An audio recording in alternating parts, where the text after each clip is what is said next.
It is time now for Media Watch, and I'm joined by Emma James here in the studios. Hi there, Emma. Hi there. Let's start with an article in the French press, which has got rather a lot of people rather angry. Yes, we're seeing an awful lot of outrage and contempt for the fact that Libération, the French newspaper, has chosen to do a very lengthy feature, 5 pages in all, on Jawad Bendaoud. Now, you may or may not be familiar with him. He was dubbed the ISIS landlord because he had rented a property to 2 of the men who carried out the attacks in Paris November 2015, including Abdelhamid Abaoud, who was believed to be the orchestrator of that. It's not quite as bad as when Rolling Stone put Jahar Tsarnaev, the Boston bomber, on their front page, but it's a similar kind of ilk. And one of the things that is the most tasteless is actually the headline that goes with it. The headline says, "I'm not a terrorist. His mistakes stick to his skin." Now, the reason why people think that's particularly offensive, and it does sound a little odd in a newspaper, it has to be said, it's because it's actually a wordplay, if you like, on this. "I'm Not a Hero" by Daniel Balavoine, a very popular song back in the 1980s. And a lot of people think that this kind of story, this kind of subject, should not be treated in that way with a wordplay headline, let alone actually featuring it at all. Now, Bendaoud was actually acquitted in February of various accusations of being an accomplice to those attacks. He could have been jailed for 6 years, but he was acquitted. He told the court at the time that no one told him he was sheltering terrorists. He says now his life is ruined and he wants compensation.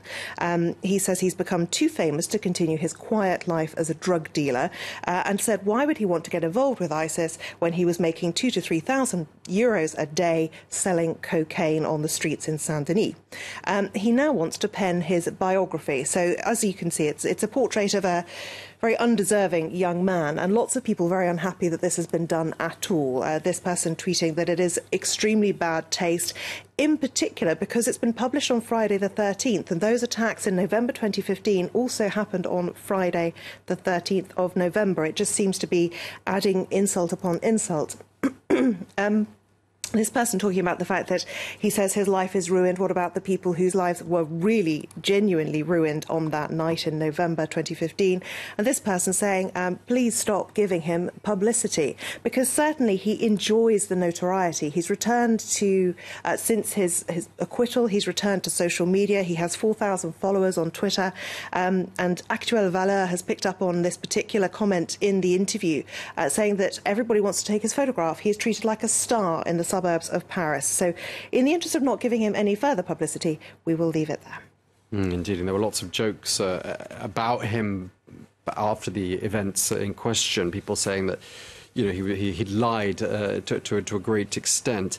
Let's move on now, because of that book written by the former FBI director James Comey has created quite a stir. Everyone's looking forward to getting their hands on a copy next week when it goes on sale, and it appears the US President Donald Trump has at least read a few extracts. Yes, very much so. And a lot of people have. Plenty of extracts out there. Some people saying, why even bother to buy the book, which comes out on the 17th of April. It comes at a particularly delicate moment for Donald Trump. This is the cover of the forthcoming Time magazine. And it may look familiar to you. This one's going to be out on April the 23rd. It carries just one word headline, stormy. If it looks familiar, well, it should, because it's actually a reworking of this one on the left-hand side. Nothing to see here. That was in February last year, and it was done to depict what they saw as chaos of Trump's first days in office. As you can see, they clearly think things have gone from bad to worse because he's now underwater.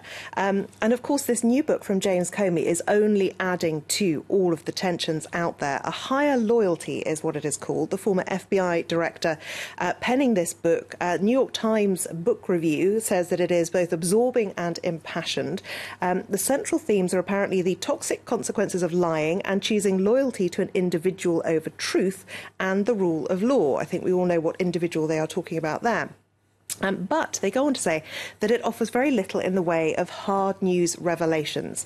And although some people have labelled this a tell-all, it really isn't, because it can't be. There are so many legal proceedings ongoing, and James Comey is not going to want to be influencing the outcome of those investigations.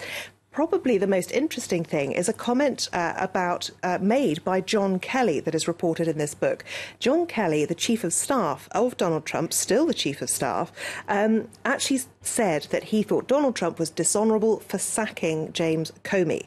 He offered to actually quit in protest, according to this book. Now, this comes at a time when John Kelly's standing in the administration is said to be in decline. Vox, in particular, picking up on this photograph. It's part of a photograph that was tweeted by Donald Trump. It's since been deleted because everyone spotted how upset and how unimpressed John Kelly was looking in it. And they feel that this photo really sums up his position right now. Others very much focusing on the more salacious aspects of this book, because James Comey says Donald Trump was obsessed, fixated really with the dodgy dossier, as it's often referred to, which alleged he had a rather soggy encounter with some Russian prostitutes. Now, the fixation with that is what the New York Daily News have gone with. Their front page is pea-brain and a very unflattering photograph of Donald Trump.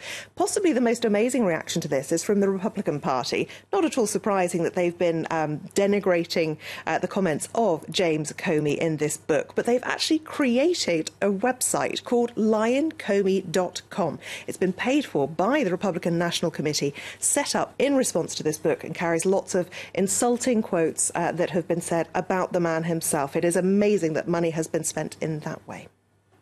Lion, spelt in an interesting way as well.